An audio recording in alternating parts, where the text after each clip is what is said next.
Welcome to the Games Revealed podcast, brought to you by Bunny Strike Studios. This is James. And I'm Tyson. And this is Shagwa. And we're back in the podcasting studio to bring you guys some awesome facts on one of our favorite series once again. Leisure Suit Larry? Dead Space. Oh, God. I forgot to play that. I was playing Leisure 3? Suit Larry. I never heard of that one. I heard of Dead Space 1 and Dead Space 2. What's this? You must be a really strong fan, What's because Dead that's Space what fans 3? usually do. Oh, trust me. It's more like a Call of Duty trace. There we go. No, it's this All of Dead Space. pretty much is a whole episode on, and this is to put this really politely, fuck EA. In the nicest way that we could say it, fuck EA. Coincidentally, our sponsors today, EA. Thank you for sponsoring this podcast. Yeah, EA, enema in the ass. Because that was better experience than what Dead Space did to, or what EA did to Dead Space. Yeah, what I'm reminded on is the South Park episode of what George Lucas and the other guy did to Indiana Jones. That's what EA is currently doing to Isaac Clarke in my brain right now. Yep. No, that's definitely one thing we're going to hit on a lot throughout this whole podcast is how much we hate EA in this sense. They really going through and playing them like, because I've done this before where I've gone through, played Dead Space 1, played Dead Space 2, played Dead Space 3, but I haven't done it in this close of a setting in a very long time. And it is very clear to me why I don't like Dead Space 3 anymore. I still quite like Dead Space 3. Definitely solidifies that it's my least favorite still. I still have a lot of fun because I actually like the co-op, even though it kills some of the horror parts of it, but it's still fun. Yeah, it definitely does. But it was a good time. I'm glad we played it co-op rather than tried to just solo through it again. Yeah, no, that was the hard part was finding time to do it together. But you know, But I should, just to give full transparency here, I have not played Dead Space 3. I know very little about it, but I did play the first two games. So I'll be using that as a reference and giving color commentary from there. we figured we'd give EA some defendant on this, and Chris is our number one defendant of EA. He loves EA. Yeah. If he could marry it. In fact, I think there's some rumors of him trying to pass some laws so he can marry entities that aren't willing to give out that. Marry game developers. Yeah. I want to be able to marry who Publishers. I want. Well, it's an entity Publisher. that obviously would not allow him to do it, but he wants to do it. But it's an entity. It doesn't matter. It's not a real person. Well, it's hard to marry something when the other side just wants nothing to do with you. Yeah, that's true. Although everyone does know that the best defense is someone who has no idea what they're talking about and grounds none of their arguments in any facts. So I think I'm going to do a great job representing EA, and it's going to be a good knockout, drag-out conversation, and you guys are going to have a hard time making your points against them. So well, I mean, that's why we brought. Well, that's why that's your role. Is that that's about what EA deserves in defense? Yeah, their defense deserves to be someone who knows nothing about them and will just make shit up because that's all they deserve. That's 100% correct. So, for a little briefing on this game, Dead Space 3 is set in the year 2514, 3 years after the event of Dead Space 2. Isaac and Ellie have split ways, but Ellie needs Isaac's help. Again. Do you want me to read this? No. Because I typed all of this. Just a little spacing there because we don't know what he needs. Oh, I see what's going on. The D or the help? Or is it the same thing? It starts with a D for a reason. She sends Captain Norton and Sergeant John Carver to recruit him, but are attacked by members of the Circle on the New Horizon lunar colony. And the colony is overrun by necromorphs. They regroup with Ellie on Tau Volantis. That's correct, right? Mm-hmm. Or in the TV system. So more accurately in the Tau Volantis system, but eventually they'll. And come to find out, the planet was frozen during the Convergence takeover, which stopped the event from happening. And now the Circle, which is a part of the Unitologists, want to resume the Convergence to create a Brethren moon. I just want to make this as awkward as possible. Okay, that's the briefing. We can get on to the fun stuff. We just want to make sure that you know what is going on. Exactly. If you haven't played it, we want you to just know that not a whole lot's happened between Dead Space 2 and 3, but what happens in Dead Space 3 is just a world of lore. Yeah, and that's where it kind of is a bummer because there's so much lore leading up to 3, and the way that they. I mean, I will say once we get into it, Brethren Moons were pretty cool. That whole stuff was pretty cool as far as like seeing it in the game, but it would have been a lot cooler had they actually put some good work into the game. I think, to be honest, I think it was tweaked. It felt very tweaked. Yeah. As we were playing it, I'm like, yeah, I feel like EA is like, okay, no, this needs to feel faster, so they had to throw in a couple things, not a survivalist, because really, obviously in the beginning portion of the game, probably the first third of the game, almost to half, really feels like a Dead Space game. Yeah, you're in space. You're in space. It's hard. It feels very survivalist because we played it on hard. Yeah, and it was pretty difficult. It was pretty difficult. Then we get to the planet, and it gets drastically easier. It could be because of the exploit, which we'll get into, but it gets so much easier. It really is like EA's like, okay, at that point we need to make it this, and it does feel like a different game almost. Yeah, I mean, you're kind of hitting it out of the park though. So the research I did on this, mostly I wasn't really able to come up with the story of what happened in the game, since nobody seems to really care. But there was a lot of information about what happened to the story that was supposed to be there. And like you said with the Sergeant Carver coming into it, one of the original good designs that was supposed to go into that game that EA, and I'm defending EA here, the developers, I'm not defending EA, the moneybags in the suits. Visceral. You can say Visceral. Visceral was a brilliant team. There's still a deep love in my heart for them. They're separate from EA. Yeah. Yep, they are. Because they wanted something wholly different. Yep. And so what originally that was supposed to be is it was supposed to be a big reveal at the end of the game that it's actually a Shadow Isaac. And there was supposed to be a lot of moments throughout the co-op where you guys were seeing different things and were questioning what was real. So that made that reveal even more epic to when the reveal happens, you're looking at yourself. But then EA, like Tyson was kind of saying with the Call of Duty stuff, is like, no, we need something more marketable, like Halo, like a Master Chief. Oh, a Sergeant Carver. That'll sell. Let's do that. Master Chief? Well, we can't just call him a master or a chief, but Sergeant, he carves shit up. Intrigue, suspense. Who needs that? There haven't been any successful games with similar ideas like Liquid and Solid Snake. No such thing has ever existed. We need Sergeant Carver. He'll save us. He can slay the puss. Sergeant Carver. I actually don't mind the Sergeant Carver portion of it. My problem lies in the tampering with other portions of the story. It feels like there's a huge budget, but had less. Like, they recycled so much content. We'll get into that later, too. Like, we should probably get into the Easter eggs a little bit, and then we're going to get into. We're really dogging on EA, but we'll keep going because there are redeeming qualities about Dead Space 3. It's still a fun run. Obviously, we enjoyed our run. Try not to spread the Rona. You're going to hear that a few times. No, you're not, because I took it away from you. Quit spreading the Rona and quit rubbing your hands. God. That's it. Now I'm just going to rub my hands and just eat sheer evilness. Somebody's over here trying to start a fire with just flesh. You can imagine what he's using for the fire starting stick. It does not involve a light. No, so there are redeeming qualities of Dead Space 3, and there are some fun and cool shit about the game, obviously. Visceral was still involved, so we definitely got to see, a little more of what Dead Space should have been, but it definitely should have been something different. But one of the exciting things that I really liked about this, and this is just because this goes back into history and is a little throwback to them.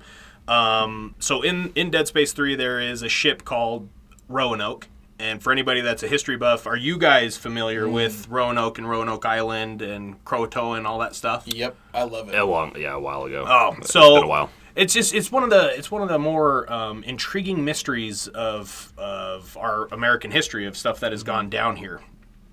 So I got a little synopsis that I'd like to read just to kind of get us all caught up on what happened in Roanoke back in the 1500s or something like that. So I'm just going to read this. Roanoke Island was the site of the Roanoke Colony, an English settlement initially established in 1585 by Sir Walter Raleigh. A group of about 120 men, women, and children arrived in 1587. Shortly after arriving to the New World, the colonist Eleanor Dare, daughter of the governor John White, gave birth to Virginia Dare, so his granddaughter. She was the first English child born in North America. Governor White returned to England later that year for supplies. Due to impending war, so obviously he's going to come back, right? He's got a reason to come back. He's got ties. So due to an impending war with Spain, White was unable to return to Roanoke Island until 1590, so 3 years after they'd basically arrived. Been there for 3 years, established. I feel like a lot can happen in 3 years. When he arrived, the colony had vanished. The fate of those first colonists remained a mystery to this day and is one of America's most intriguing unsolved mysteries. Very badass. So a little bit more on that. So when the English first arrived in 1584, they were accompanied by a Croatoan native and a Roanoke native called Manteo and Wanchese, and I'm probably murdering those fucking names. So the whereabouts of Wanchese and Manteo after the 1587 settlement attempts were also unknown. So they don't know where those guys disappeared to. The only clue that White found when he returned was the word Croatoan carved into a post, as well as the letters C-R-O carved into a tree. And then before leaving the colony 3 years earlier, White had left instructions that if the colonists left the settlement, they were to carve the name of their destination with a Maltese cross if they left due to danger. And that's it. So all of their investigation, I'm sure they went to where the Croatoan natives were or anything like that. No one knew anything. No one had anything.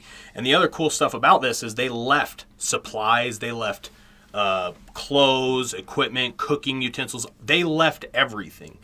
From the way they talk about this is they walked into this place and it's like everyone just up and vanished. And a really cool thing, I don't know if I'll remember the actual dude's name that wrote the book, so I'm not going to bring that up. But there's a guy that writes a book, pretty impressive. Pretty sure he was named Howie Dare, How Dare for short, and he's the father of all the Karens. Oh, how dare! How dare you! So pretty cool that Dead Space 1 brings in Roanoke, talks about the ship, and they even talk about, I'm pretty sure in some of the text logs, some of that fact as well of the Roanoke Island. Yeah. So pretty cool to have the ship Roanoke where, again, I mean, you're in this dead space where people have just been murdered, killed, and basically vanished. Or 200 years ago, we don't know what happened to them. They just vanished. So obviously we realize it's the necromorphs.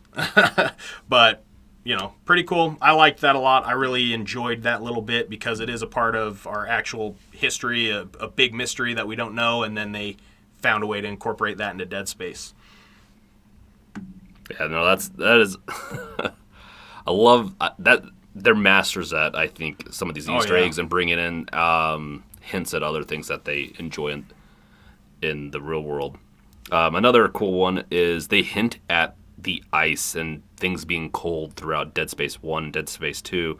Nicole saying, "I am growing cold, Isaac. It hurts." Oh yeah. And that was Dead Space 1, I believe. Maybe she says it in 2. I can't remember which one it is. Says it in 1. But it's a foreshadowing that of the Tau Volantis moons having been frozen. Yep. And then another one is Isaac's dementia starts to worsen. As it starts to worsen, in the first one, one of the dementia-induced voices that can be heard says, "Ice held us." Yeah. So I don't know if they've been planning this whole time. They probably were. It seems like they're pretty good at doing the long game until EA gets involved. So, yeah, there's hints at ice. Yeah, there's we knew it was kind of coming, kind of. And one of those is actually kind of disputed as possibly just saying Isaac, and it's the last one. It's the ice held us. I listened to recordings of it. I don't really hear it. I can't really find it, but a lot of people are saying ice held us. It's even in the wiki facts, which if it's the fan-based people that are doing it, somebody must have heard it somewhere. But in the one recording that I listened to over and over, I couldn't hear it. But I am growing cold, Isaac. It hurts. That's definitely, a foreshadowing for me. Yeah. Moving on, little throwback to Dead Space 1 and Dead Space 3. So in Dead Space 3, the weapon systems changed quite a bit. You basically built it from pieces, and one of the pieces you could find was a frame for the gun, basically what you attached all the stuff to. It's called Hammond's Heavy Frame, and this is a nod back to Dead Space 1, where Zach Hammond died, and that dude rocked a pulse rifle. So obviously, to make a pulse rifle in this game, you need a heavy frame, and that's Hammond's Heavy Frame. So pretty cool. I like that they threw that in there. Kind of throwback to one of the best people in Dead Space. I think it's also a throwback to how phallic this game is, and I think it's also another name. How phallic this game is. Did you see that spaceship? Hammond's Heavy Frame, more like Hammond's Heavy Dick. Ugh. So. And by the way, it's not a very good frame. Don't use it. It's okay. It depends. It comes with some boosts. You only get one gun, though. You only get one. You only get one, but it gives you a good boost. And I can't remember if it's speed or reload, or one of those things.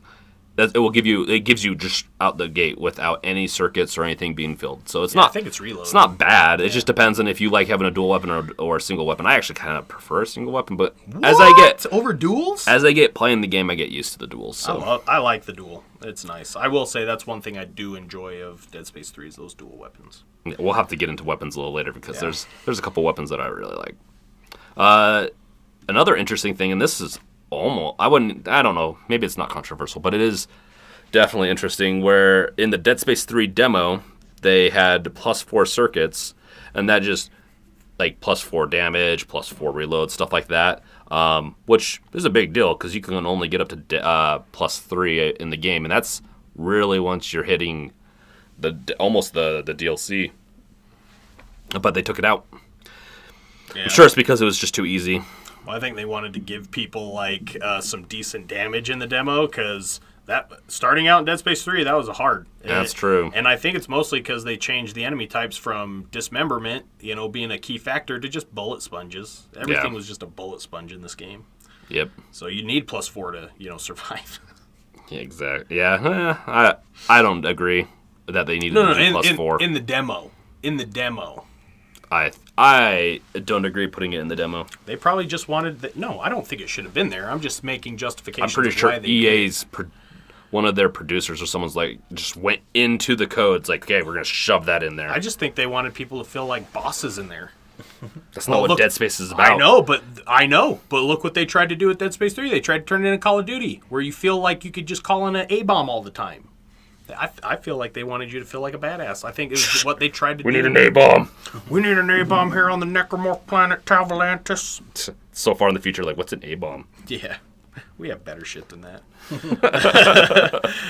So the next one is actually just going to be a link, and it'll be in the Dead Space notes. There are a few things that we'll talk about that I've taken from that link, but some pretty cool Easter eggs in there. A couple of them that I'll mention on is you can find a bookshelf with different books. One of them is something along the lines of like how Visceral or EA invests wisely or does a good job. Bunch of fucking morons. One of the ones that I like is in the gift shop on the New Horizons Lunar Colony. You can find a T-shirt with the engineer suit on it.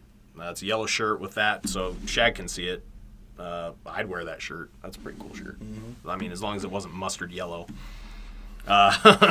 So yeah, check that one out. There is some really cool stuff, but the way you got to cycle through it, it's a pain in the ass, and realistically, it's not cool enough to talk about. It is neat to check it out though. But one of the things that comes from it is a contest winner for a contest that EA was putting on was called Tool of Terror. It was basically just designing the best new weapon in Dead Space, and a fellow named Caleb Mendoza won it. With his submission of the Honey 1 Badger, so HUN-E1 Badger. And that's a throwback to an old YouTube video of where somebody basically took a Honey Badger documentary and covered it with their own narrations. But we all know Honey Badger don't give a shit. He also got a movie poster in Dead Space 3 titled the name of the contest. It's called Tools of Terror, and it's got Caleb Mendoza starring with a wrench in his hand, and he's in a tuxedo. I don't know what else that's throwing to. I don't know why he's in a tuxedo and he has a wrench. I feel like that's BioShock. I It could be. A little Bioshock. Could be Bioshock. It's definitely not opposing force, which is also a wrench as a melee, but could be. Yeah, I'm gonna say Bioshock because that definitely seemed the attire fits. Everything was so fancy in Bioshock. I think the next one hits too close to home with America and the riots. Oh my and the gosh. protests. Yeah. So one of the next ones is you can find some generals on some posters in, I don't know where it is. I think it's in one of the subways or something. Yeah, it looks like the city where you start out at. Oh, yeah, it is New Harmony. It's Yeah. New Horizons Colony. So in there you can find a bunch of graffiti graffitied over these posters of these officials. And one of them's got a Joker smile covering that guy's mouth. Yep. I'm so serious. Oh, and it says "fuck EarthGov" right to the left of it, so you know they weren't a fan. I mean, there's that, or there's the unitologist. I mean, which one would you choose? What a stupid name for a religion. Yeah. That's one thing that just kills me with that whole franchise. Well, unitology. No, so they named it that because it's a slight at, in my opinion, because I cannot throw any lawsuits towards them, is they're making fun of Scientology. Oh, full on. Scientology is a dumb name. Yeah, it's a stupid name. Also, Now, Ron. Yeah, obviously, like, it was a total slide at. Like, there's so much about it. Oh, yeah. That we'll get into. just unit, though. Like, you took the word unit, and you're like, how do you make this a religious word? Ology. It's just lazy. It just feels like if it was a slight, then that's a little more... Scientology. It's a little more credible. Has no if it's a science slight, in it. But, like, if you're just a creator and you're coming up with a name for a religion, and unitology is what you got... Unitology makes a lot of sense, to be honest. Unitology makes I'm really so much surprised sense that in this... Dead Space. I don't know why Hey, you're EA. arguing. Oh, wait, EA, hold on. He is back off, EA. He is defending them. Fuck you, okay? Obviously you wouldn't like it, EA, because Visceral made that decision, you piece of shit, EA. Terrible. It's a unifying name. The whole point is it's a unifying religion. Yeah. It's in the end, what happens with all the necromorphs is they become one. They all get sucked up into the moon, becoming one brethren moon. It makes too much sense to call it anything else. I think the guys that came up with it were a bunch of units. That's true, too. The other cool one that we ran across when we were playing it was the typewriter. Seems like a throwback to Resident Evil, and that's... I really think it is. Well, that's one of their inspirations was Resident Evil 4. And so we know that, I'm sure they want to give some homage. Well, once again, like, that's the thing. 200 years ago, according to this time frame, and like what some of the technology you run into, like typewriter, I'm not quite sure what a typewriter would be doing there, besides what you're talking about. Yeah. It doesn't make sense to me, other than it's a straight tribute to Resident Evil, and I'm going to continue to believe that because I love Resident Evil and I love Dead Space. You want this next one, or you want me to cover it? Go for it. All right, so this next one I'm not really excited about, as Shag can see from my comments on this note. But I know a lot of people are excited about, or do like this movie, or book, Hitchhiker's Guide to the Galaxy. There is some Easter eggs. Both a book and a movie. Yeah, that's why I called it a movie they're and a both book. fantastic. No, they're pretty... Despite what the Cult of Tyson says. No, they're pretty this word right here. This word that I'm not going to say on the podcast, but they're pretty that. In the loading scenes and in some of the monitors or some of the computers or pieces of equipment that you interact with, there's some really small print. And there's bigger print too, but there's small print on there. And again, this is in that link and also will be in the show notes.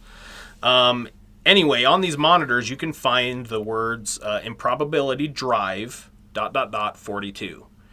I know improbability drive comes from that universe. I don't know exactly what it does. I think that's what like warps them in and out, and they do that weird thing. Yeah. But 42, I know is a very significant number there. It's like the answer to everything, right? The answer to the of the universe is 42. The question of the universe. The answer is 42. And so it's got that improbability drive ...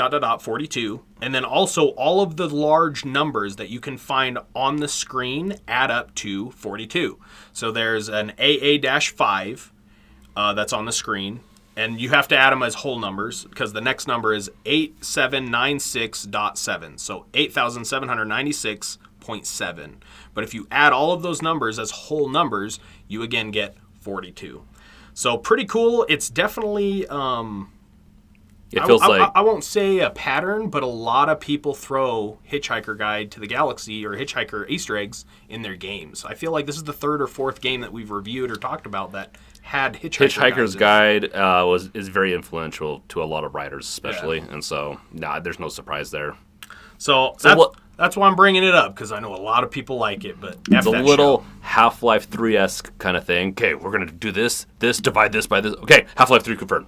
Half-Life 3 confirmed. Oh, you know what? Dead Space 4 confirmed. I gotta tell you, growing up with James, who is a Half-Life fanatic, and the number of times he's like, it was hopeful. It wasn't like they're doing it. They're doing Half-Life 3. But you get that spark in his eyes at any of those rumors like, oh, finally, Half-Life 3? Hey, Half-Life Alyx came out, and there's hints that they're doing more. So even if I don't ever get a Half-Life 3, as long as they're doing more Half-Life. I can relate, though, dude. I got baited for 7 years with Final Fantasy VII as a remake. So maybe eventually there will be a Half-Life 3. Right? When will these developers just give us what we want? I want another Leisure Suit. They probably have one. They probably you just do. need to go look. You've never played one. Tyson's ideal I literally game don't know is how many games there are. Leisure Suit Larry, Bully. Bully. Oh my gosh. Goodness gracious. I feel like how much I bring up Leisure Suit, we probably need to do like a 20-minute special podcast just on Leisure Suit. We'll have to play it sometime. And there will be a Half-Life series coming up at one point in the next 6 months. That'll be great. Yeah, James will bring that up with somebody else because Half-Life is terrible. It's part of what got me into gaming. Like, I've played games, but Half-Life is one of those games that got me We're into going to have a full house. The only game that was worth coming out of Valve was Portal 1. Not even 2. Portal 2 was terrible. Just Portal 1. You guys are going to hear... So many people are so mad. No, I love... Half-Lifes were great. I did enjoy them. I didn't like them as much as James, but I loved the Portals. So. You guys Artifacts was their weird, best loud game. Noise, and then Tyson's going to go silent for the rest of the podcast. Nothing odd happened. Don't worry about it. Hey, put the lamp down. Why does James have a chainsaw? It'd be a NBC crowbar. suing That's my us. choice. Oh yeah, crowbar would be more fitting. Only the best for blasphemers. Now, a word from our sponsors. Damn it, Miles Johnson. Okay, so I'm not editing this. I probably need to be nicer to James.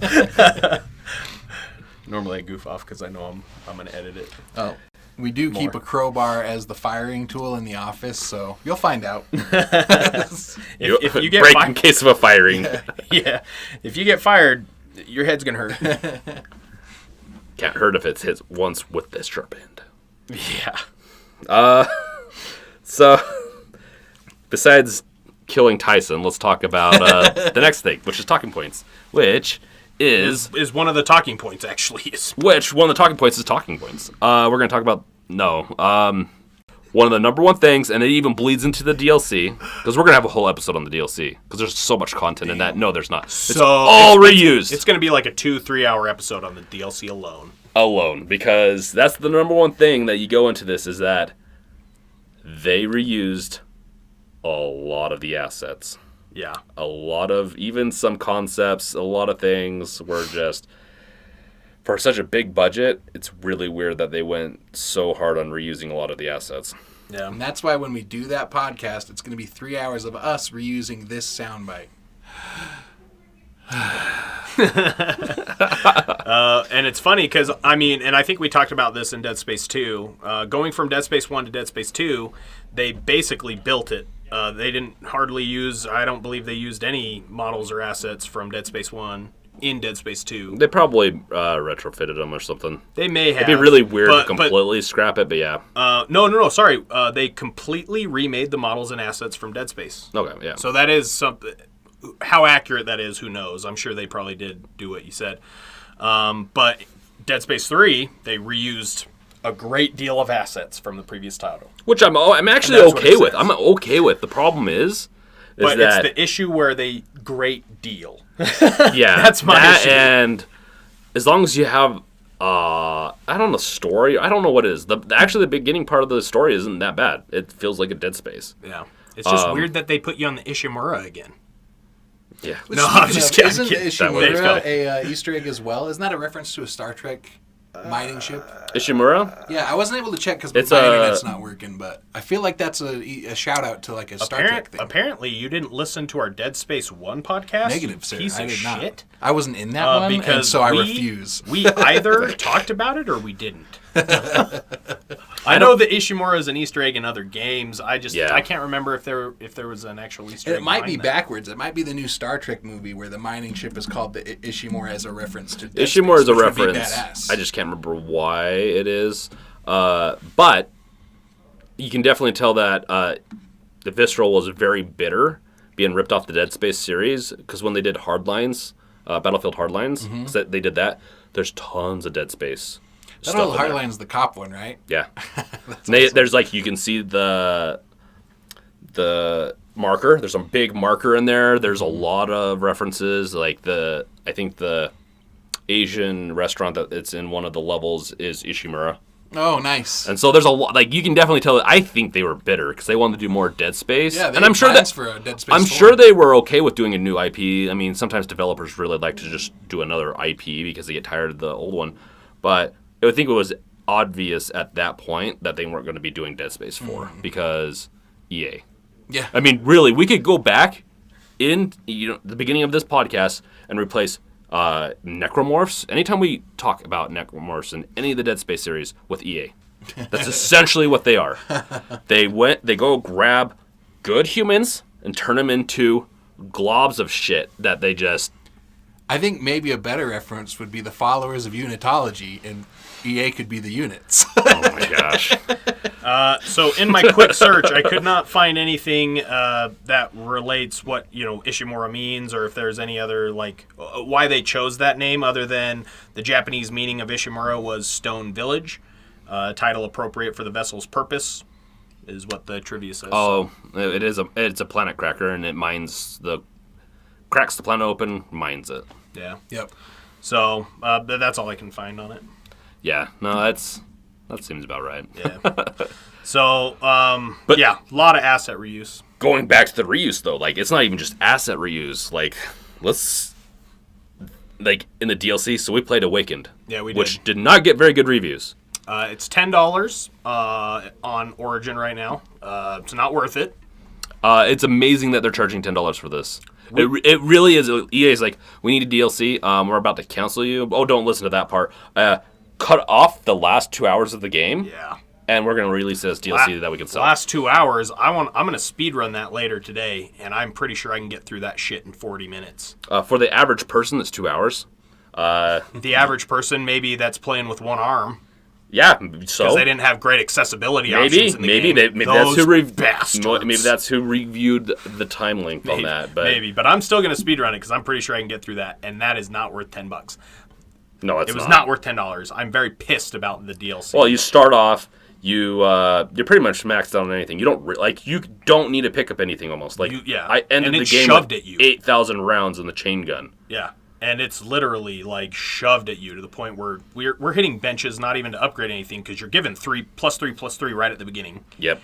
And so we're not even upgrading weapons. We're literally clearing our inventories out of all of the shit. And the health packs are generous. So you like getting hit? Go ahead and melee that game because you'll get enough health packs to fucking make it happen. Yeah, no,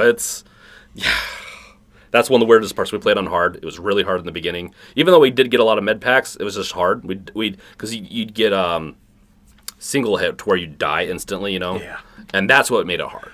So the med packs didn't even help in that point, No. So we got tons of med packs, didn't help. Yeah. But then towards the second half, when your suit was all upgraded and everything, I mean, we ended with what? 15. I ended with 15,000 somatic gel, which is what you turn a med pack into. Yeah, it's what you're given when you scrap it, and then what you make them with. And then there's only a few things you can use that with: making more med packs, or upgrading your suit. 4 upgrades on the suit that only need a total of maybe 1,000. Yeah, there's a reason we had 15,000 effing somatic gel at the end of that. Yeah, there is. And we even did the exploit, the item exploit. I'm sure we'll talk. There's an item exploit in there in chapter 14. Yeah. No, I think we're talking about it later. But we'll talk about it right now. We'll talk about it later because we'll finish right the reuse stuff because it really is they reused a ton of models. The only new enemy in the game, that's all you fight is that same enemy in the same model, It's this circle.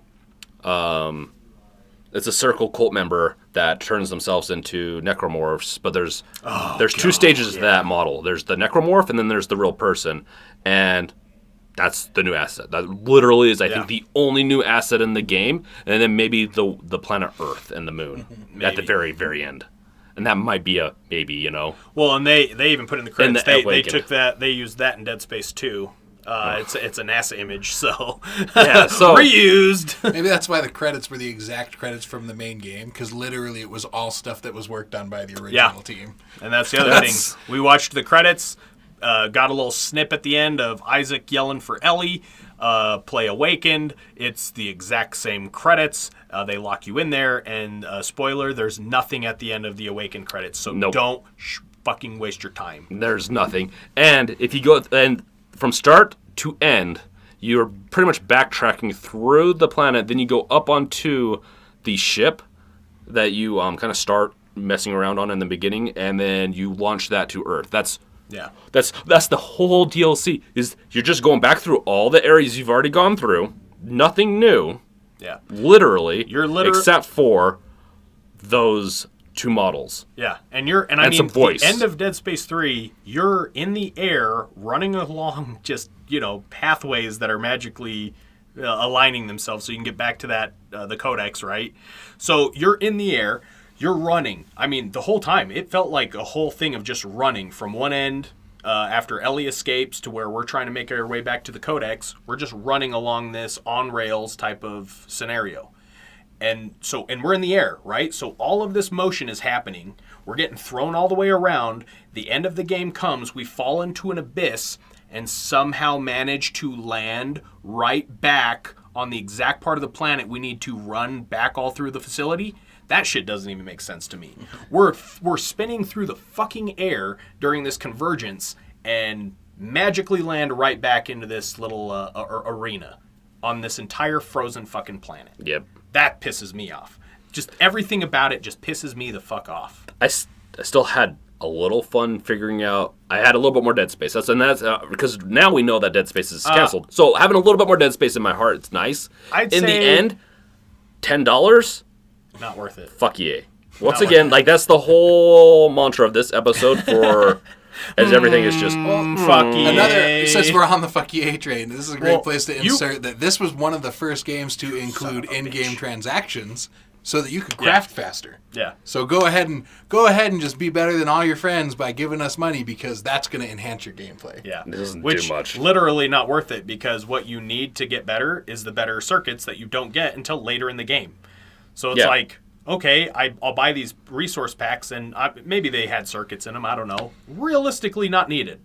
Not needed. No, it's not. We played it on hard, and we could go back and play it probably impossible. And yeah, we'd have a little bit of issues in the beginning, but we'd probably still completely toast that game. Yeah.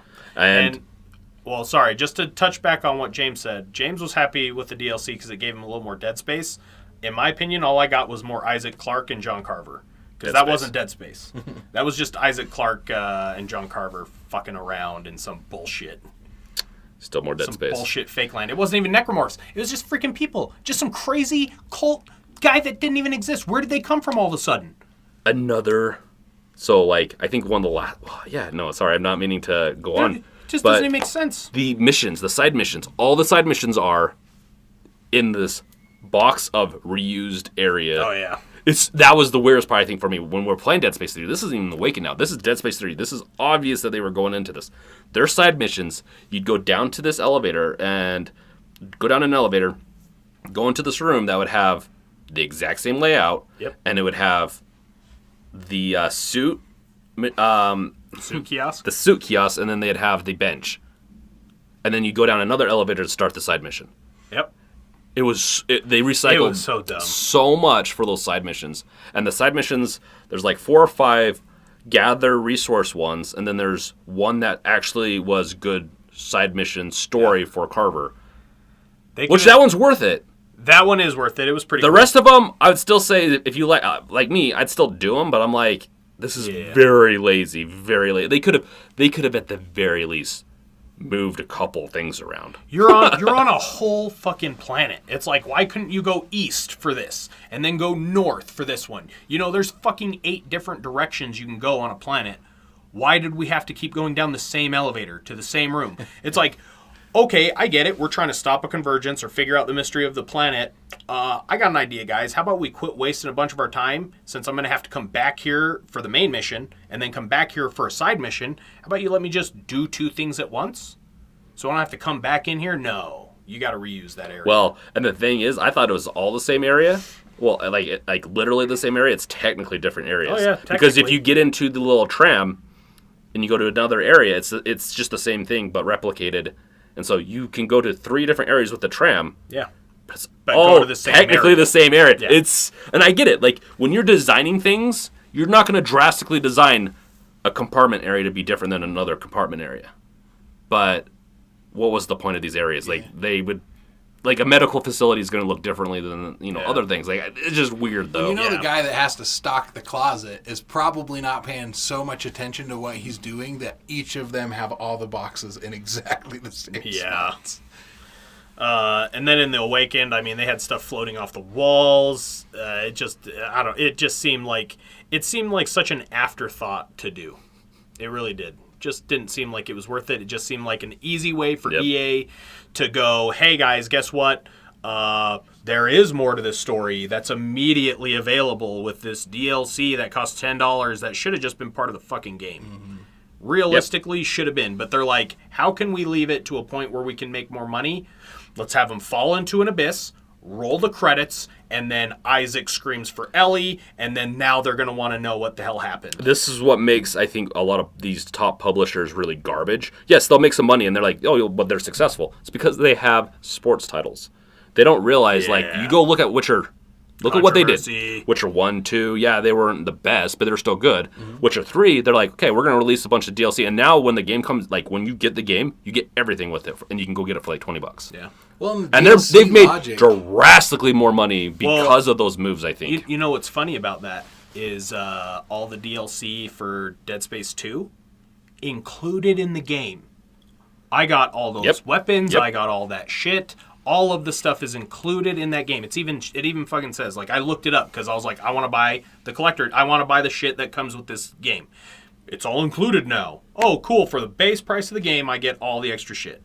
Dead Space 3, I have to pay $10 for fucking 40 minutes of content that was garbage. Sure, did we get an hour and a half out of it? Yeah, we did, because we were dicking around. But you could blast through that DLC easily in 40. I guarantee it. I'm going to try my goddamn best to waste your 40 minutes. I will waste my 40 minutes so I can be even more pissed at EA. So, garbage. But anyway, so we're starting to get into reusing our content now. We're talking about the same thing now. We're reusing the podcast. Yeah, we're reusing this topic, so we're moving on. We just wanted you guys to experience what Dead Space 3 is like. Yeah, exactly. Now, it literally felt like we were just going through just the same areas, walking through a same door, just going in circles. I feel like that should have been in controversy. It's turning into it. All of this is under controversy. So moving on real quick on the next one.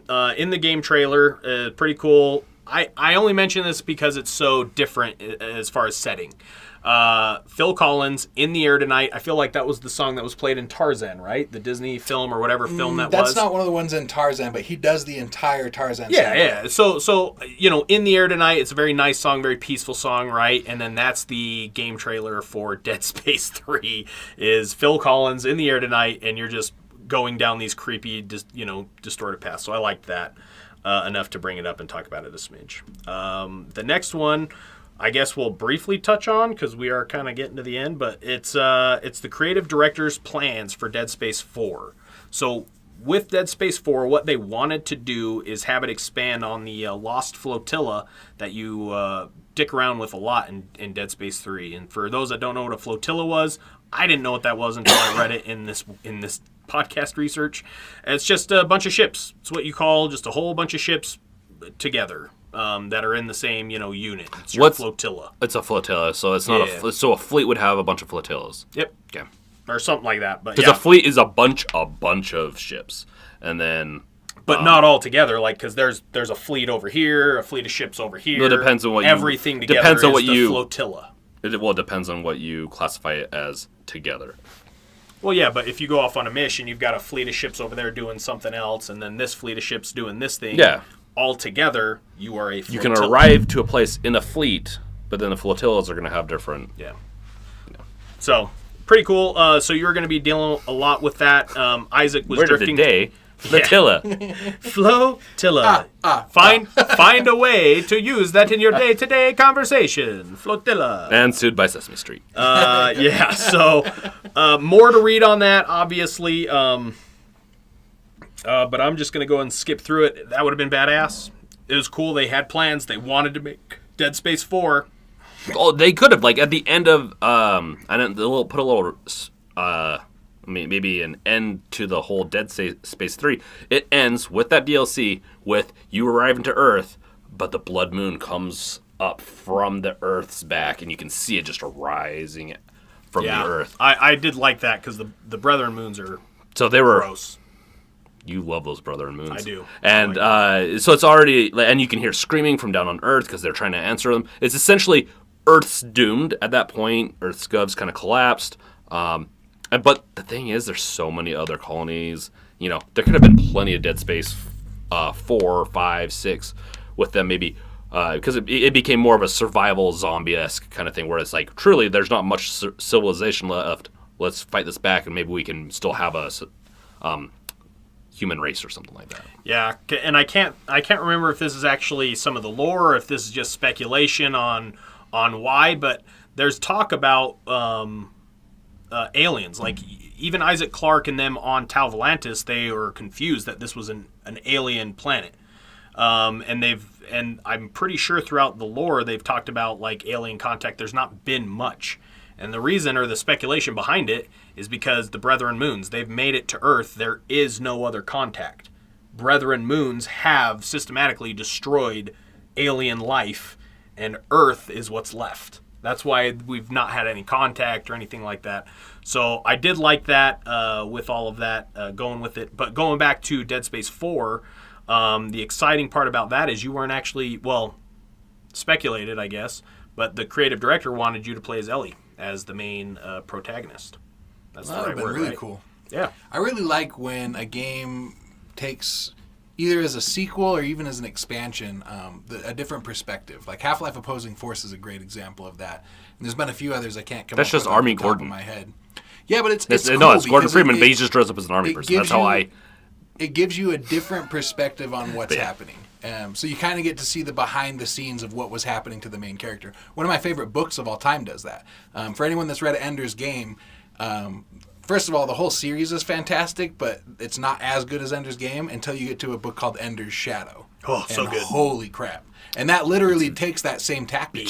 It's the same story, different character, and you get to see a whole new side of the events that took place in that original story. Yep. So it's just a real cool tactic. I, for the most part, like it. And in Dead Space 4, I wouldn't have minded it, but I still like... It's one of those things. Isaac Clarke is the person I like to play as because it's from his perspective. Mm-hmm. I don't mind different perspectives as long as that's not... Like, if Isaac died, that'd be fine. Ellie, for the rest of the series, I'd be fine with that. But if Isaac's in the universe, eventually playing as him again, or maybe in 5 or something like that, would be fine. You got to be careful with that, in my opinion. Yeah. Sorry. No, I think it would have been cool.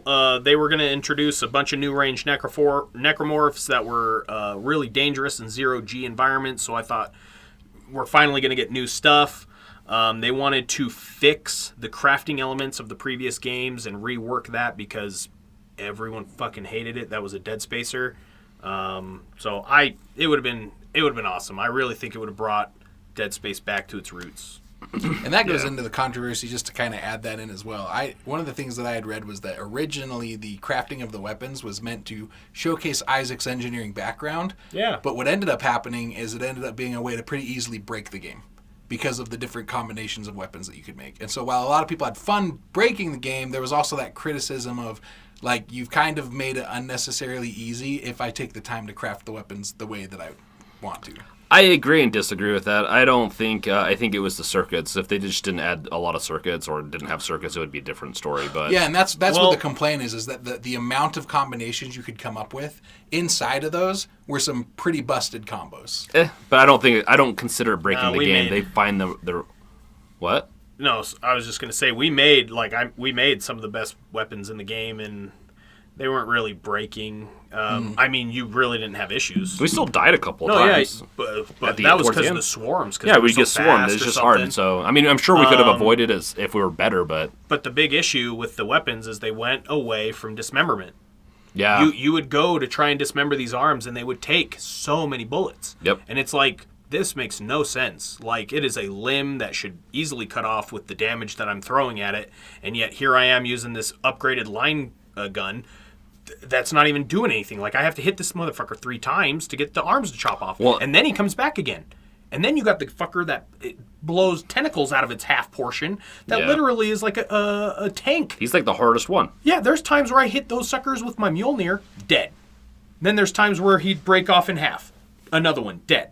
And then there'd be times where I'm literally unloading every fucking shot of my Mjolnir and then using the hammer to just sit there and bash it. And it's like, why doesn't this die? And the whole time you're shooting it. And it's like, what the fuck? How can it take this much damage when it's literally already cut in fucking half? Yeah, no, it just doesn't make sense, in my opinion, on that stuff. And it came away from the plasma cutter, which is such an iconic gun in 1 and 2. And then 3, 1 and 2 I used it in the beginning because it was iconic, but then I got tired of it. I'm like, It didn't do its job. And then I used the chain gun, and that gun was fun. Yeah.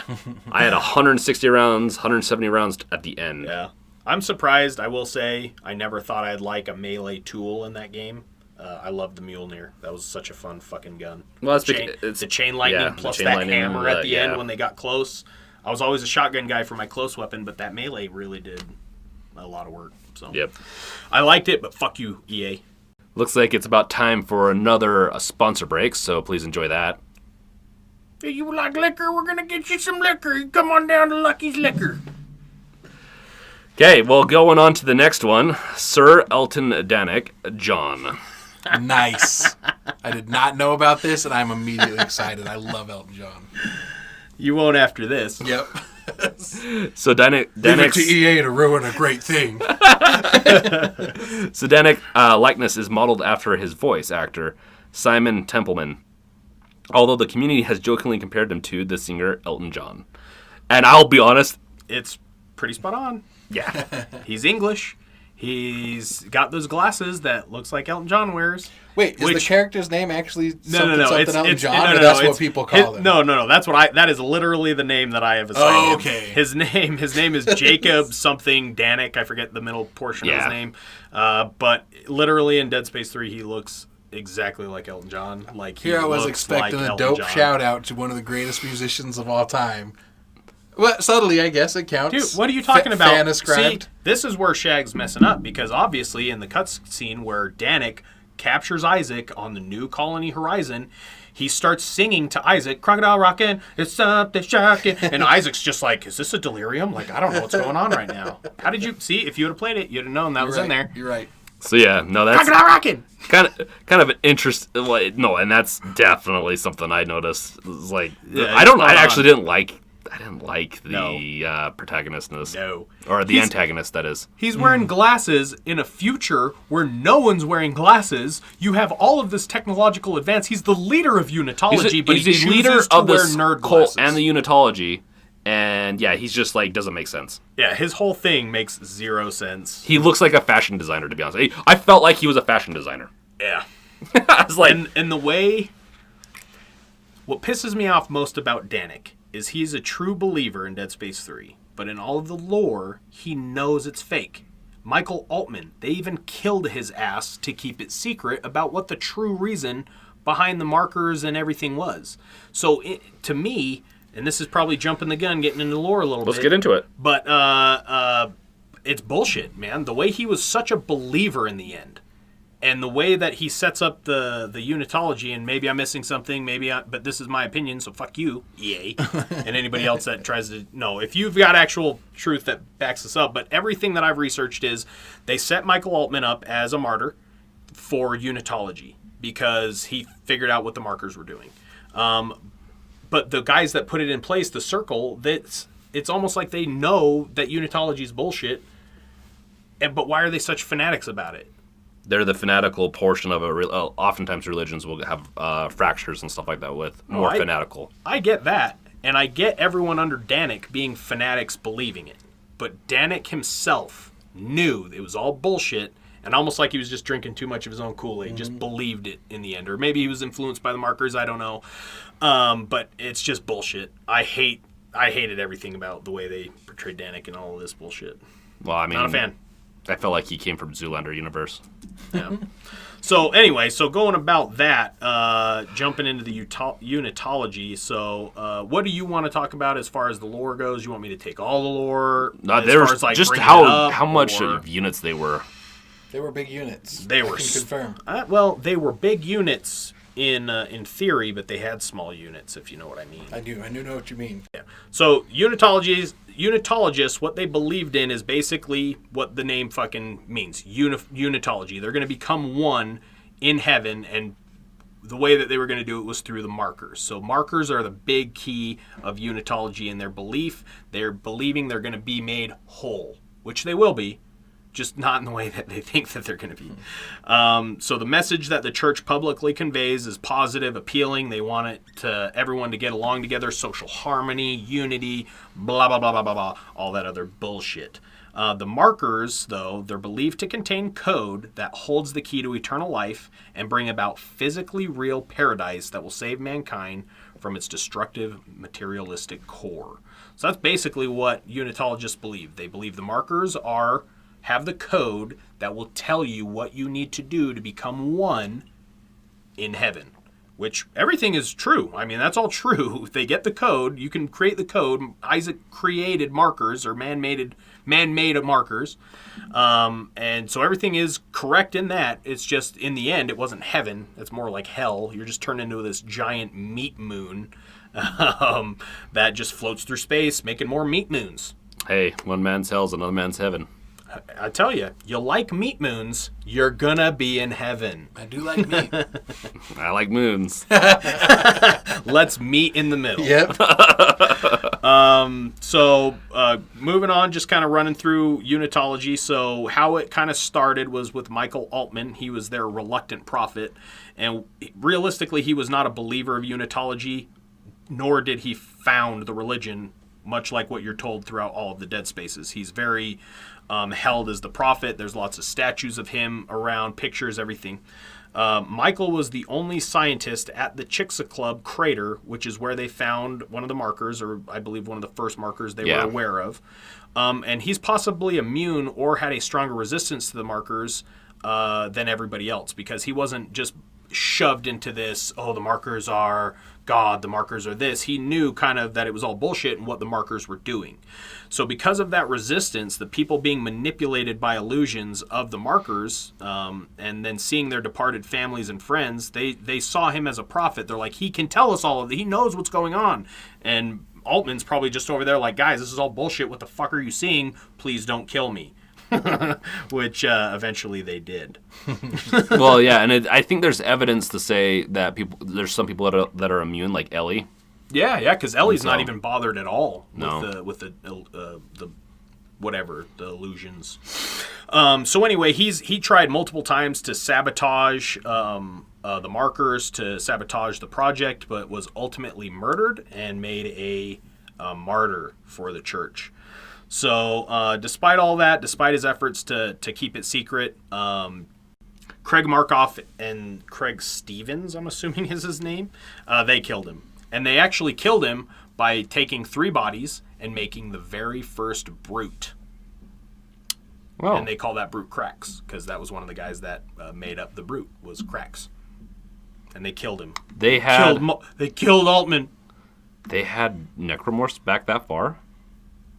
Yeah, they had markers back then. Yeah, haven't the necromorphs been around since the first marker was discovered? Well, so Tal Volantis, maybe we need to establish this timeline. Tal Volantis was actually frozen 2 million years prior to any of the Dead Spaces. So 2 million years, maybe 2 million, or 1 0.97, whatever, 197 million years, because it's 3 years after Dead Space 2. It's impossible that it's more than 6,000. Yeah, it's impossible.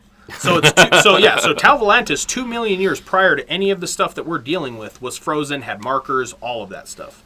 200 years prior to where we're at in Dead Space 3 is where EarthGov finds, actually it might not even have been EarthGov, it might have been what they were called prior to EarthGov. They found Tal Volantis and the markers and all that bullshit, and then because of secrets, they killed everyone that was involved trying to hide the markers, basically. They thought that they fucked up, the convergence was going to happen, and just killed everybody that was trying to unfreeze the planet, basically. So I guess to clarify the lore, because this is the part where I didn't look into it as well, and I should have, because there seems like a couple of weak places. Altman, this is on Earth, because from my understanding, they discovered a marker on Earth, but there wasn't any real, there was no outbreak of necromorphs, so it was never, it was a non-functioning marker. So how the markers work, and I can't really tell if they found it on Earth or if their first time running across them was on Tal Volantis 200 years prior. Again, they found it somewhere. I'm sure I could figure it out. But yeah, so sorry, I do know where they found it. I just talked about it. The Chuxaclux crater, where Michael Altman found the marker. That's where they found it in that Arizona. Crater in Arizona. Yeah. So they found it there, but they've existed far beyond this. No, 2 million I know years prior. I know that. I know all of that stuff, but where I'm kind of they were able to create a brew from it. Sorry, yeah. So this is how they use it. The markers emit that energy, so it affects dead bodies. Without anything to cover it, it's going to start mutating dead bodies. Okay. That's just how the markers work. The markers themselves, now, I don't know if they wait for that signal to happen, because the Brother and Moon are controlling that electromagnetic signal that gives off from the markers, providing limitless energy. At some point, we do know it's not, because obviously people are dying, when they're using the markers, where they're utilizing power. I think it's getting to the point, because what the markers want are more markers. So they want that one marker, that's going to emit the signal, but it's not going to emit the signal around the world. So what they want to do is allow these intelligent species that are on the verge of these breakthroughs of being able to utilize the markers to the point where they can get the code that's found in the markers and start man-making them. So that's what they were using Isaac for in number 2. Yeah, to they need someone to create intelligent those enough. markers, There's obviously different intelligent levels and stuff like that. So on Earth, there's a marker. What stopped it from becoming more of an outbreak, where it influenced more scientists to create more markers, and then we just would have ended the Earth a much sooner. So what happened with that is the people it was the sovereign colonies, I believe it's what it's called. They discovered it. So the sovereign colonies, they found it, they buried it. I don't know if they managed to bury it for X amount of time, but EarthGov, they knew that the markers were bad. They knew what they did, but they didn't care. They wanted that power. And I think because we know on New Horizons Colony in Dead Space 3, where you start, Danik blows up the containment field. So I think they know what they're doing. They just found ways to contain the madness and the signal that emits while still being able to use the energy. And I think that's how. Because Danik explodes that containment field, and then all the dead bodies are, boom, getting necromorphed, So that's where it's all coming. But where it comes is where that signal finally comes is from the Brother and Moon. Once they've got enough markers that cover the Earth, that are going to be able to affect the entire planet, that's when they start the signal, because then they've got necromorphs around the entire Earth.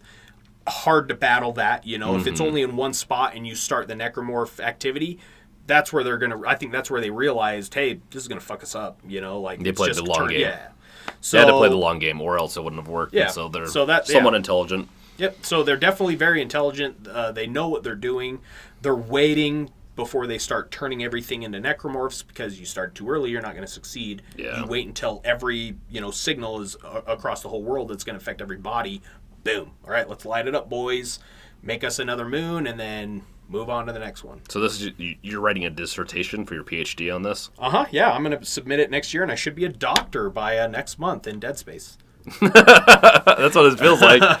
Dude, it's taken me a lot to really understand what's going on in all of this lore.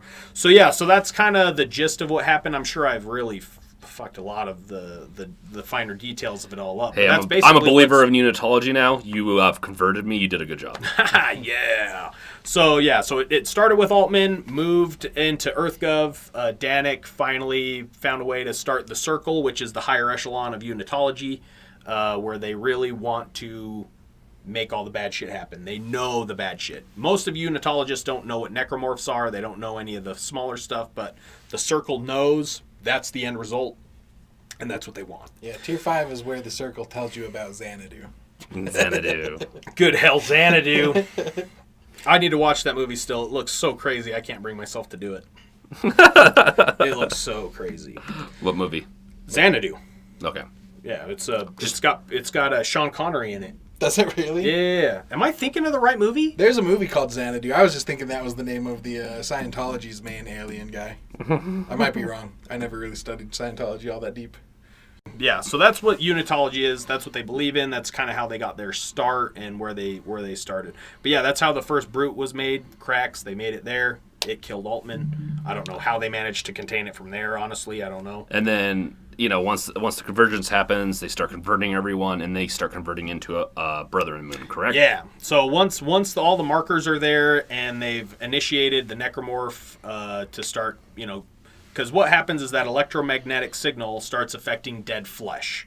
So that dead flesh is what's turned into necromorphs. And then obviously from there, the necromorph that was just made from dead flesh goes out, makes more dead flesh, obviously, right? They kill other living things. This would be my nightmare. I'm sitting down to a nice steak dinner. Some Yahoo activates the freaking markers, and all of a sudden my steak starts moving. It very well. Trying to get it down. It's like, I'd still eat it. Sprouting knives. It would be hard to eat it, but I would still try and eat it. Depends. You're going down one way or another. Is this a dry-aged necromorph? I'll have it medium rare. Is this Kobe necromorph? Because if it's not, I'm not paying top dollar for this. Yeah. Obviously, the flesh has to come from something that had sentience. Yeah. Because, I didn't see any cow necromorphs. Dolphins and whales. Got it. Oh, I don't know, because they can make the lurkers from dead flesh. It doesn't even need to be full baby bodies. That's how it's made in 1 and 2. Is there's a research facility there with dead infant parts. All I know is they make lurkers from that. You know what? I bet you. We're just going to say this. All the cows are extinct because obviously they were struggling with resources. Dolphins are, of course, dead. They became left tuna. The planet during the events of the Galaxy show that we talked about. I'm pretty sure at this point we're just eating Soylent Green. And that's they might be. That's the thing. In the game's universe is actually kind of dark. If you actually think about it, you look at it, a lot of areas, you're living in very small areas in the game, and rations and all that stuff. It just looks very packaged. A lot of who knows what. We could be taking Vita pills at that point. You know what I mean? Just like you don't eat, you just. You ever been on Snowpiercer where they're eating those nasty bars? Just old people. No, but I was in snow on the bluff. So anyway, back to the markers. So once they're all over, they send out the signal. Necromorphs come. They start killing. They start making more necromorphs. Once basically the planet, and I'm assuming the Brethren Moons know when there's enough flesh on the planet, because they all communicate via a hive mind. So they must have a way of sensing when there's enough meat, necromorph flesh on the planet, because once that happens, the convergence happens. And then what that does is that basically takes all of the necromorph flesh, all of the part that's there that's part of the necromorph, is, I don't know the correct word for this, transported, I guess, or lifted into the sky. With psychic energy. Hoisted. Yeah, hoisted, I guess. Yeah, it's levitated. I guess levitates into the sky, and you can see all of the bodies just get sucking up into this epicenter of the moon, and then just as the meat starts packing, it starts making the moon. So, that's a spicy meatball. Yeah, it is, and it can be, and it obviously needs the creator of the marker or markers to complete it, or else it falls apart, as in Dead Space 2. At the end of that, it was going to create a Brother Moon, apparently, and it was not. Somehow Isaac Clarke was able to defeat it in his mind space. Yeah. By Interesting. destroying the demon in Oh his my mind. gosh, I never realized that Dead Space 3 took place in the same universe as Final Fantasy 7. Because the Meat Moon is the planet that Jenova rides into the new planet on. And crashes and creates the crater. Kinda. Obviously, Dead Space 3 is in the Final Fantasy world, not Dead Space 2 or 1, because those were good games. Right. All right, anyway. So Brother and Moon. So Brother and Moons. Why is there no Sister Moons? Well, because it's all about the patriarchy, and everyone knows you need to be a man to survive in space. That's why Ellie was going to be the protagonist of number 4, because she clearly died. No. So Brother and Moons, they are the most intelligent necromorph that's out there. They are the end life of a necromorph. So all of that, what happens on the planet, on Earth, in the Ishimura, on that planet, because they're cracking the planet, and that's where it all came from. All of that is just from that. So. Rancid Moon, there was a little bit in there about Rancid Moon. That was what Dead Space originally was going to be called, but that is straight throw to the Brother and Moons. Rancid, disgusting meat, rotten moons. So kind of lines up. But that's what they wanted the first one called. The next one is the conduits. I guess we already talked about that. And then the moons are clear references to Lovecraftian horror. They're monstrous, intelligent, devouring, godlike entities that seemingly could not be stopped by the protagonist alone. To be honest, there has to be a lot of influence from that, because you look at the Brother and Moons and it feels Lovecraftian. Oh, yeah. Lovecraft's awesome universe. Yeah, very Leviathan-like with the tentacles and just the monstrosity. Phallic. Oh yeah, I love those balls. Well, it's not quite phallic, but okay, go for it. Yeah. I'm going to start calling you H.R. Brinkerhoff. H.R. Brinkerhoff. So it specifically says that they show striking similarities to Yog-Sothoth, the outer god in Cthulhu mythos, and it appears with 7 glowing spheres and a mass of writhing tentacles, and that's basically what the Blood Moon is. I mean, the last couple of things I wanted to touch on with the moons is the message that the chapters spell out in this game, and I can't believe we haven't touched on it before now, is Brother Moons are awake.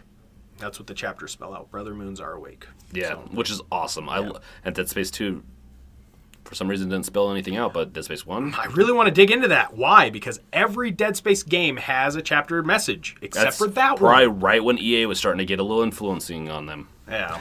So, and fans did make up their own chapter names to try and bring it all together, which we talked about, but I really feel there's a reason. There's a reason. EA sucks. That's why it doesn't... Yeah, that's probably why it got left out, is because that's what it initially was, and EA saw it last minute, and they're like, fucking change that. Hell, 2 of the chapters are the same name in Dead Space 2.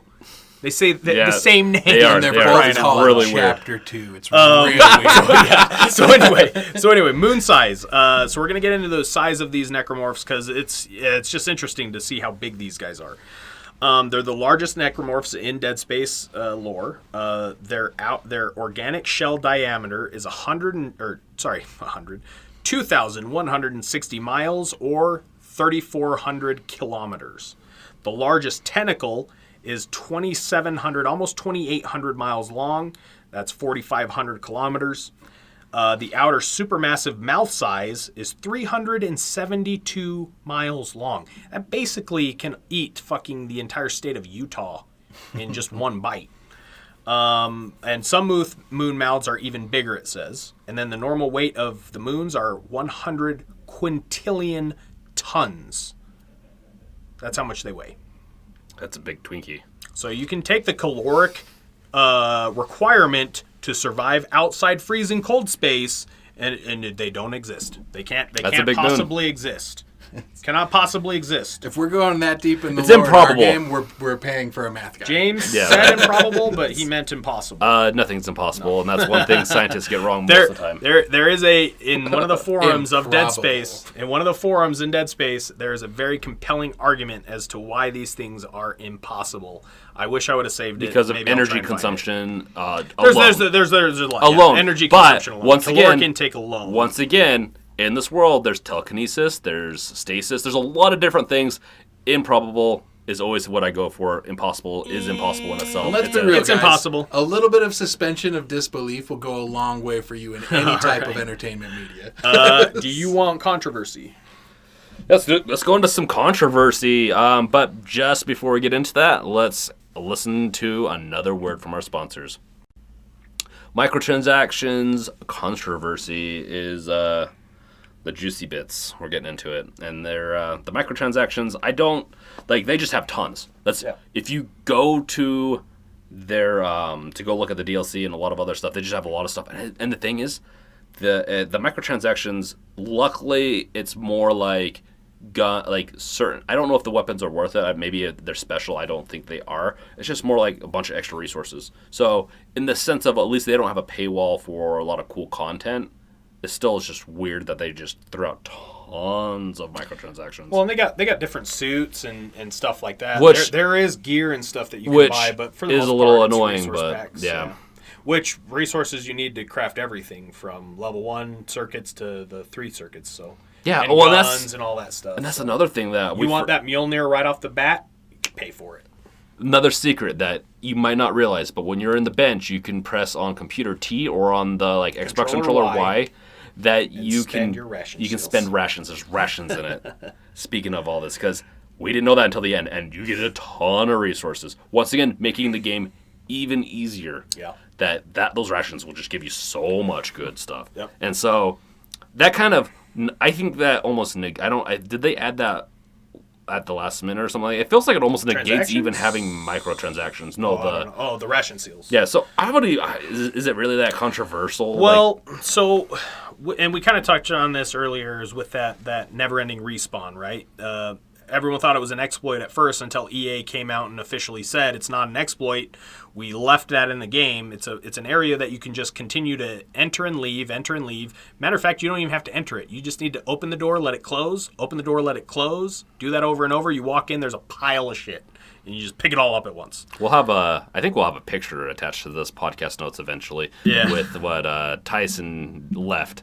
It's like oh my god, 50 med packs or something like that. Yeah, because you pick up med packs, you can get ammo, but it was very rare. It seemed like that it was giving us ammo. Yeah. I didn't have much at the end of that, but I had loads of health packs, quite a few of the telekinesis recharge or the stasis recharge. But yeah, it's a funny picture of where I've just got tons of piles, and I did it for 45 minutes, maybe an hour, while I was watching Baki. And it can crash at times if you're playing co-op with it. It's weird. Co-op will crash the shit out of that. I would say it's not worth it. It's fun to do, but it's not really worth it. No. So anyway, why I brought this back is they left it in there because they said, it's not pay for win. I think at this point they were just trying to save face because this came out after all of the microtransaction announcements and everyone was pissed. I honestly think that this was an exploit fuck up in the game where it just constantly respawned gear, even respawned resources. But they said they weren't going to take it out, and it still exists in the game to this day. I really think that they were just trying to save face. I don't know, though, because nothing about the way that microtransactions were implemented in this game is pay to win. It's pay to get ahead, but it's not pay to win. And honestly, I'm okay with that. I will say this, though, not in EA's defense. This is before they figured out that they could make you pay to win. Because this was one of the first microtransactions in games. This is one that when they... I don't know if I go that far, but this is at the beginning. So they released this, 2013, I believe, and this is the start, I think, of all the really hard microtransactions. And so it was obviously they were trying to get into it. They wanted they were wanting to make more, and I swear they probably spent more of their budget on marketing than they did on the production of the game, which is very disappointing. It's disappointing, but it's actually a little sad how effective that is, too, because there's been some great games that failed because they weren't marketed well. So it really is, there's a balance to it. It depends. Most games don't usually fail because of, I think, a lack of marketing. It's just budgeting is the problem, ultimately. How much money are you going to put into this? How big is your... with Dead Space, it's not a massive market, but, if they they didn't need to spend even a quarter of that marketing budget, and they could have made a huge profit because they already have a huge amount of people that like the game, but it's not like Call of Duty a huge, They still could have made a good amount of money, And why don't you keep an IP going that people love and you could continually grow over time? But they want to try to grow too fast, I think. Yep. Yeah. So definitely, it was not what people wanted. It definitely took away from what Dead Space was. It was not even a part of the game in the first or second. But EA is always looking for any way that they can get that cash. Yep. Which, little brief tangent, if they wanted to make more cash, maybe they should adjust the fucking prices of their DLC packs in fucking Dead Space 3. They're still the original fucking price points. How many people are really paying for that? How many people are really going to play that game and buy it at this point? Maybe drop it to $1 and more people will pay for it? I think they abandoned it. I don't think they care. I No, think it's I up li- there. yeah, They're like, we're I not even going to literally- touch it. yeah. It's EA's like, I don't know why this failed. Visceral, we fired them because they failed at this.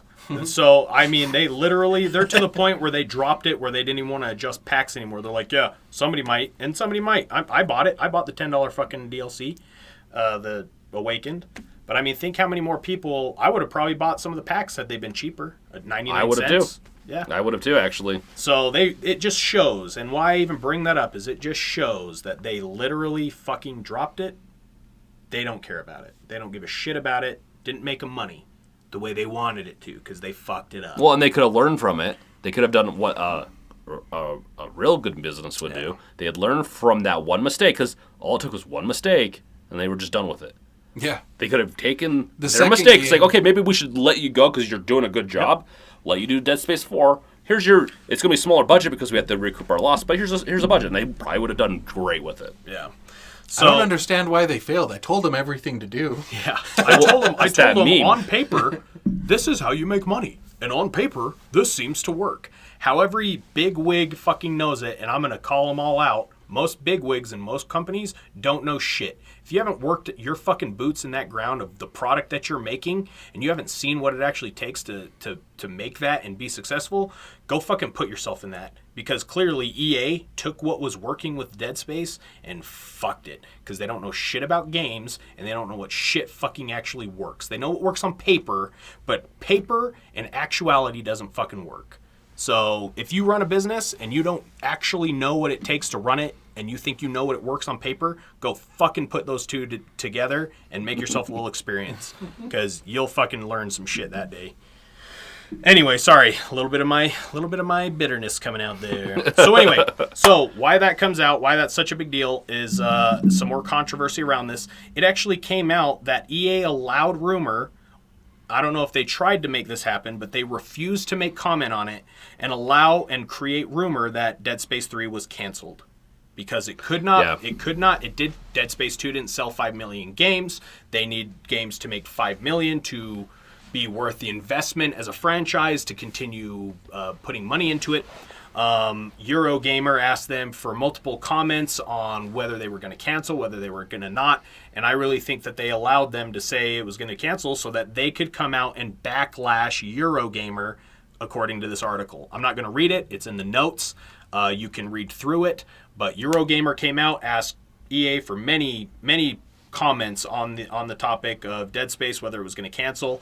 They said it was going to cancel per the information that EA gave them. And then EA came out and said, standard shoddy website journalism recipe born out of desperation needs to increase click rates to support advertising revenue is what EA said about Eurogamer posting that Dead Space was canceled. Dead Space 3 was canceled.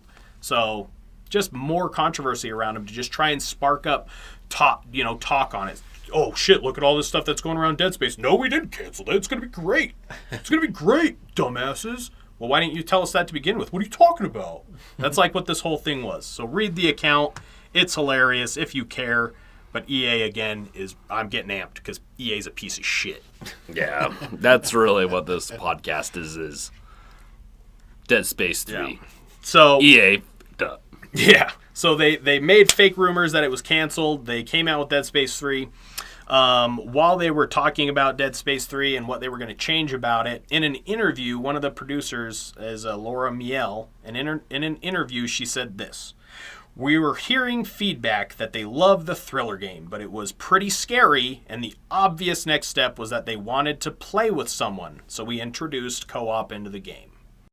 No, they brought in co-op because they wanted to freaking fast-pace this shit, make it more like Call of Duty, bring in that fan base and hopefully bring in that revenue. And they fucking ruined it for Dead Space fans. Yeah, and it's pretty strong evidence that scary games don't do well because nobody wants to see the PT game made into a real thing. Yeah. That's like that completely flopped. Your console is not immediately 10 times more valuable if you have a working copy installed on it. Yeah, that's... I agree, though, like, with a little bit of that statement of, it is scary, so maybe I want to play with someone else. That's fine.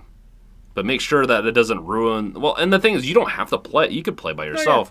But it...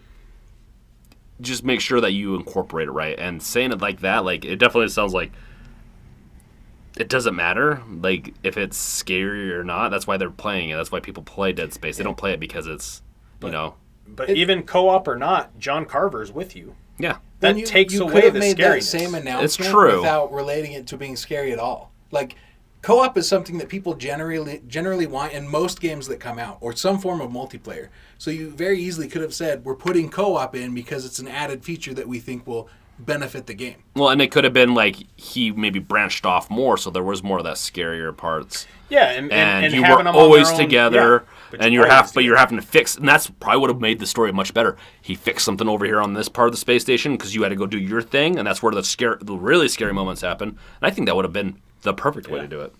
They just, I think, lazy. Yep. I never thought once that I needed co-op in Evil Within, even though I didn't beat it. I mean, I played it. I never once thought I wanted co-op in Resident Evil. And honestly, I never wanted fucking co-op through Dead Space.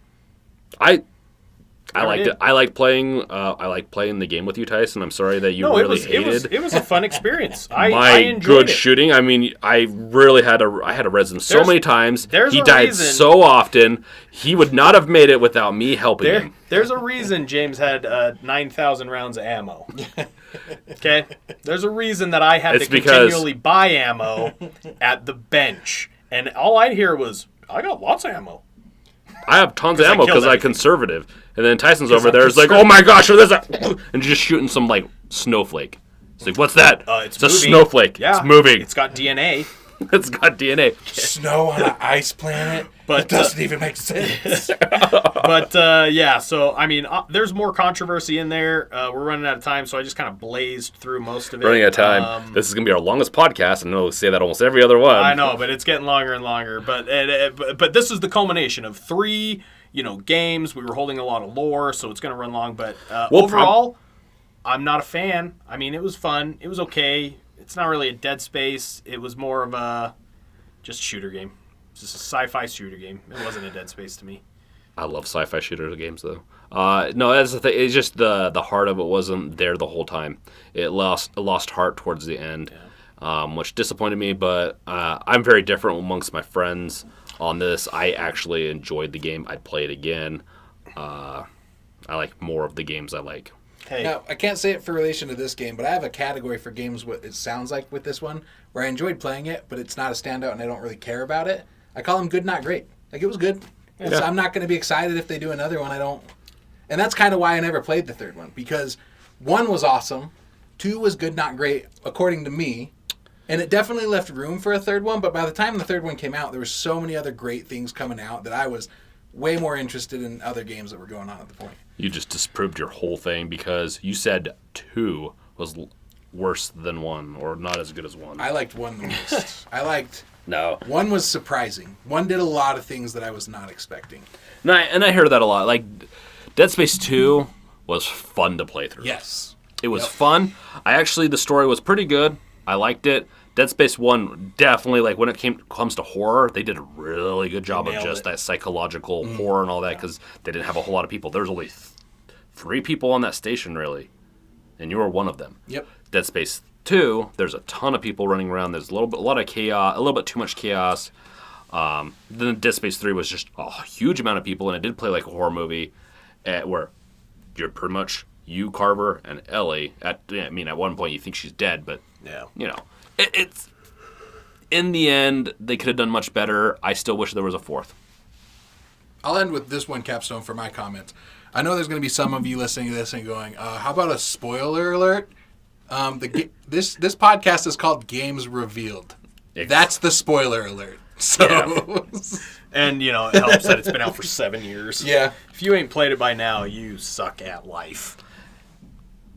I mean, Chris hasn't played it yet. That's why I Yeah, said it. this whole thing got spoiled for me, and I'm not even upset about it. Yeah, so yeah, no, if we cover a game, just know that it's going to have spoilers revealed. That's the whole point. We don't reveal everything about it. We're going to be having a website with more info in the near future where there's going to be notes, but we're not going to touch some things. We're going to touch on the things we want to do. The format, I guess we should mention, the format's probably going to change in the future to a more free form with multiple talking points, not so structured as we're doing right now. So, yeah, we still want to bring in like the cool stuff, but we have more fun spitballing. we're gonna have conversations. I think a more fun time covering the stuff we really find interesting, and of course, a lot of that's going to be lore, which is still important. Yeah. But we're going to also have a lot of stuff on the website, I think, for you guys to Oh yeah. reveal yourselves. Plus all the neat places you can still find facts and neat trivia bits in our quizzes. I do try to make every quiz that I make fun little bits of trivia, stuff like that, so you still can get it in there. And of course, we're still going to bring it into our podcast, but we're just going to have more fun with it. Yep. So, if that's everything, if we agree to seal the file on this, a Dead Space for a little while, we might cover it a little bit in the future, but once again, it's sealed for a while, and we'll come back to it when they make a Dead Space 4.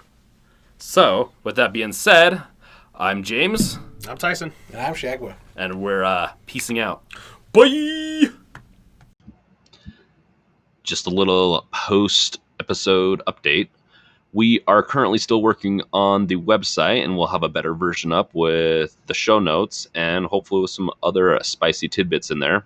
And we're going to be pushing some new updates for the mobile app, and we'll probably have our Bunny Strike website up in the next few weeks. I know we keep on saying that. Life keeps getting in the way, and we want to make sure we're consistent with this podcast. We love giving you all these fun facts. We love doing this, and so we're glad that you're here, and we'll catch you on the next episode.